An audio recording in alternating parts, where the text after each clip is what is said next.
말씀은 로마서 12장 말씀입니다. 14절부터 21절까지 신약성경 257쪽에 있습니다. 로마서 12장 14절부터 21절까지입니다. 한 절씩 저와 여러분이 교독하겠습니다. 너희를 박해하는 자를 축복하라. 축복하고 저주하지 말라.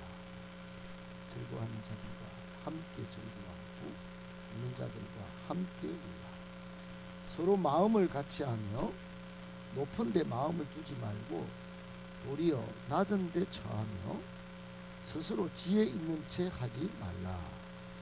아무에게도 악을 악으로 갚지 말고 모든 사람 앞에서 선한 일을 도모하라. 할 수 있거든 너희로서는 모든 사람과 더불어 화목하라. 내 사랑하는 자들아, 너희가 친히 원수를 갚지 말고 하나님의 진노하심을 맡기라. 기록되었을 때 원수 갚는 것이 내게 있으니 내가 갚으리라고 주께서 말씀하신다. 내 원수가 줄이거든 먹이고 목마르거든 마시게 하라. 그리함으로 내가 숯불을 그 머리에 쌓아 놓으리라. 악에게 지지 말고 선으로 악을 이기라. 아멘. 할렐루야. 반갑습니다.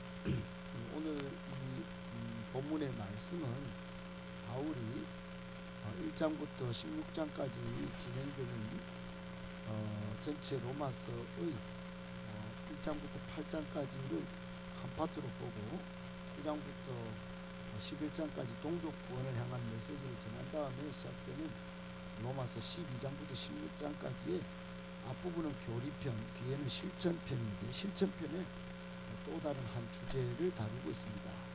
그 속에 담긴 하나님의 교훈 세 가지를 오늘 같이 받도록 하겠습니다. 첫 번째, 사랑을 실천하는 방법, 축복하는 것입니다. 축복입니다. 여러분, 우리 성도는 사랑을 실천하려고 무진장 애를 써죠. 그것이 예수님의 가르침이고 또 예수님의 실천하는 길이고 민법이 보여주는 정신, 하나님의 속성이 사랑이기 때문이죠. 예수님이 살아가신 방법도 사랑인데 예수님의 방법대로 삶을 살아내는 사람이 우리 그리스도인이라면 예수님이 가르치셨고 살아내셨고 또 살도록 원하시는 것은 사랑이죠. 사랑. 그런데 그 사랑의 실천법, 그게 축복입니다. 여러분, 축복은 복을 비는 행위죠. 복을 달라는 게 아니고 복을 비는 게 축복입니다. 원뜻이 그렇습니다. 빌축자, 복복자. 그런데 바울은 이상합니다. 오늘 14절에 누구에게 축복하라고 그러냐. 우리같이 서로 악행하지 않고 서로 해하지 않는 그런 사람을 축복하라는 게 아니고 박해하는 사람을 축복하는 겁니다. 박해가 뭡니까? 성도가 죄에 동참하는 것을 거부할 때 하나님을 섬기고 하나님과 동행하기 때문에 박해를 받죠. 근데 박해하는 사람, 그 사람은 매우 악한 경우에 해당하겠죠. 우리가 특별히 죄를 짓겠다 한 것도 아니고 하나님만 섬기겠다 한 건데 이 사람들에게 우리가 저주를 퍼붓지 않고 성경 말씀은 축복하라고 하는 것입니다. 이 본뜻은 사랑을 실천하는 길이 축복하는 것이기 때문에 박해하는 사람은 무조건 용서하라는 게 아니고 그들을 하나님께서 사랑하셨고 우리도 사랑하셨기 때문에 우리를 통하여 그들을 구원해내기 위함이겠죠. 19절 20절도 마찬가지입니다. 이게 이해할 수 없는 말씀이 원수를 친히 갚지 말라고 말합니다. 하나님의 진노하심을 맡기라고 말하죠.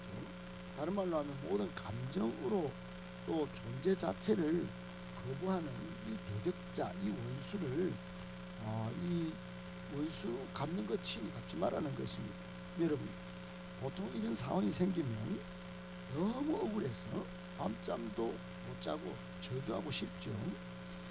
당한 만큼 갚아주는 게 인지상정입니다. 실제로 구약 성경에도 동해보상법이라 눈은 눈으로 이는 이로 그렇게 하는 방법이 있었고, 지금도 우리 동양에서도 당한 만큼 자자손손 갚아주는 것이 많은 책에도 나와 있습니다. 그런데 여러분 악감정이 생기는 이 대적자 원수를 대적하지 말고 당장 원수 갚지 말고 오히려 하나님께 맡기라는 것입니다. 여러분, 기독교는 예수님의 가르침을 실천하고 그 예수님이 사신 방법대로 사는 종교입니다. 그래서 사랑을 실천하는 것이 맞습니다. 저주하지 않고 1차적으로 사랑을 소극적으로 실천하는 방법이 축복해버리는 것입니다. 축복. 그러니까 소극적인 어떤 말 외에는 그 다음에 축복하는 것들이 있습니다. 축복. 그래서 여러분 맡기고 축복하는 거, 이게 굉장히 엄청난 그 성경적 가르침입니다. 꼭 기억하시고, 여러분 진짜 원수 다 갚고 싶겠지만 예수님의 가르침이 있기 때문에 그것을 한번 해보고 싶다, 그 삶을 살아서 하나님께 칭찬받고 싶다, 또 하나님 나라를 이 땅에 이루고 싶다 하면 원수 또 박해하는 사람을 축복할 때 여러분 정말 하나님 나라가 이루어지는 것들을 보게 될 줄 믿고 사랑을 실천하는 방법으로서 축복을 한번 시도해 보실 수 있기를 예수님의 이름으로 축복합니다. 아멘. 두 번째, 사랑의 더 적극적인 실천 방법은 행동입니다. 행동. 이런 보통 세상은 사랑을 행동으로 연결시키기보다 감정으로 연결합니다. 감정. 감정적으로 사랑의 감정을 갖는 것을 먼저 이야기합니다. 그런데 성경적으로는 사랑을 실천하는 더 적극적인 사랑이 행동으로 보이는 것입니다. 여러분 17절에 보세요. 아무에게도 악을 악으로 갚지 마라. 모든 사람 앞에서 선한 일을 도모하라. 이게 쉬운 일이 아닙니다. 여러분. 이게 쉬운 일이 절대 아닙니다. 절대 그럴 수가 없어요. 그런데 더 18절에는 모든 할 수 있거든. 할 수 있거든. 너희로서는 모든 사람과 더불어 화목하라. 여러분 모든 사람, 좀 악한 놈 빼놓고, 내한테 손해 끼친 놈 빼놓고, 내한테 감정적으로 항상 잘못 대하는 사람 빼놓고 그렇게 할 수 있거든. 그렇게 할 수 있지. 모든 사람과 더불어. 이게 진짜로 여러분 인내 한계까지 도달하기까지도 가능하면 1% 가능성이 있으면 화목을 추구하라는 것입니다. 여러분 19절도 똑같은 맥락에서 말합니다. 더 적극적인 실천의 방법으로 친히 원수를 갚지 말고 하나님의 심판에 맡기라는 것입니다. 하나님이 원수를 갚아줄 것이기 때문에 구약 성경을 인용하면서, 그리고 20절에는 완전히 이거는 이제 진짜로 적극적인 사랑 실천의 최고봉, 원수가 줄이거든 먹이고 목마르거든 마시게 하라는 것입니다. 아니 이거 주일날 서진교 목사님 오셔서 우리 중에 작은 자에게, 우리 주변의 작은 자에게 그냥 약한 사람한테 목마르면 먹이, 마시 줄이고 그냥 먹이, 옷이 헤어져 있으면 입히고 병들면 돌아보고 그래 할 수는 있겠죠. 그런데 이게 원수에게까지 이렇게 꼭 해야 되나? 여러분 성경은 해야 된다는 것입니다. 해야 된다는 것입니다. 이렇게 할 때 어떤 결과가 있냐? 오늘 끝절에 보니까 숯불을 그 위에 쌓아 놓는 것과 같다. 그러면 숯불 20절에 그렇게 말씀하죠. 숯불이 머리에 타 있으면 어떻게 되겠습니까? 다 타고 녹지 않겠습니까? 이 말은 원어를 분석해 보면은 그 스스로 부끄러움을 느끼게 되는 것.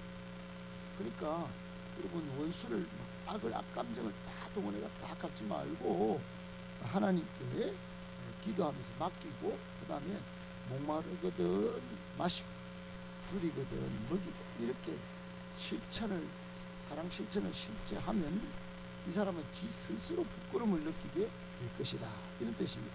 그렇습니다. 여러분, 바울은 직접 복수할 것을 금지시킵니다. 우리의 소관이 아니라는 거예요.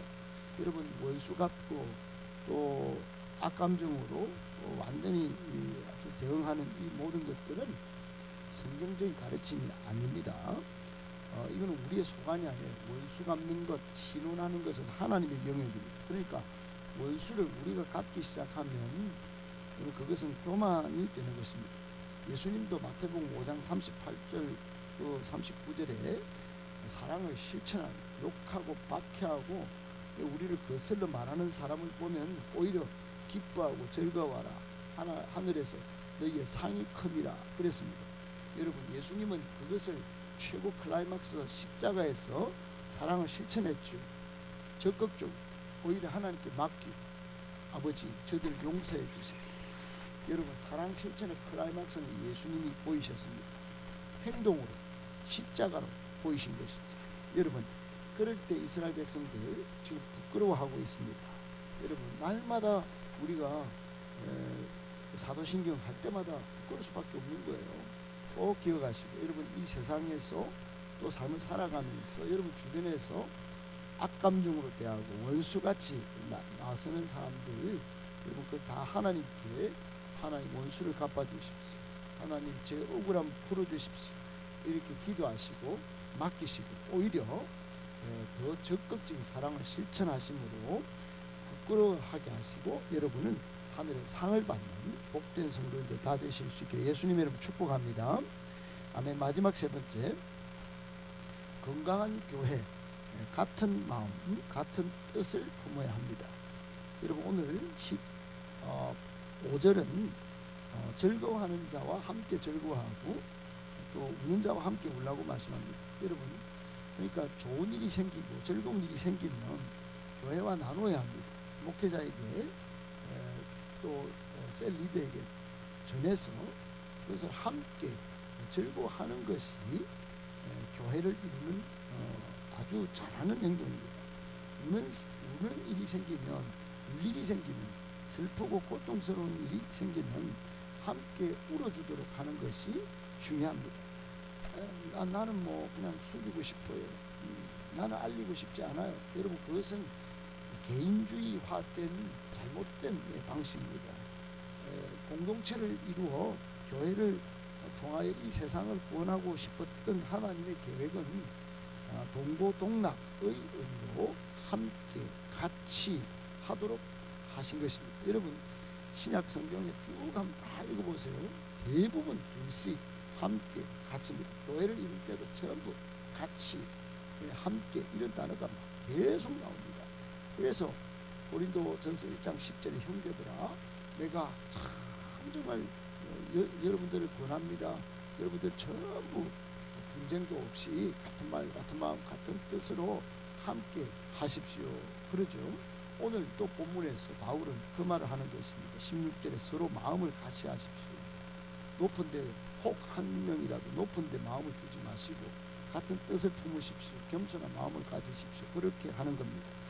여러분, 이게 교회 공동체의 건강성을 확보하는 길인 줄 꼭 아시고 항상 같은 말, 같은 마음을 품고 같은 뜻으로 하나 되어 건강한 교회를 이루어 많은 사람들을 구원해내고, 질적으로 건강한 교회는 반드시 하나님께서 역사적으로 보면 성장시키시고 부흥시켰었다는 것을 기억하고 이간질하고 분열시키고 갈등하게 만드는 모든 악한 영들을 여러분 물리치고 제압하고, 오히려 우리는 같은 마음 같은 뜻으로 우리 행동하는 신앙인으로서 교회를 건강하게 만들어가는, 그래서 하나님께 칭찬받는 저와 여러분들 다 되실 수 있게 예수님의 이름으로 축복합니다.